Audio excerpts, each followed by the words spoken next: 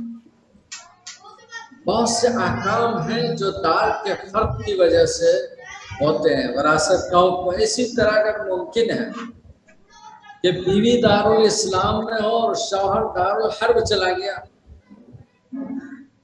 اسی وجہ سے بھی چلا گیا ہو، چاہے قید ہو کر گیا یا کوئی، تو دونوں کے درمیان رشتہ ازدواج باقی نہیں رہے گا دار کے فرق کی وجہ سے. اور بھی کچھ احکام ہیں جو بنیادی اس سلسلے کے، اس پر ابھی زیادہ بحث کی ضرورت بھی نہیں. بعد کا جو دور آیا جب کہ برطانیہ وغیرہ برٹش گورنمنٹ کو دنیا میں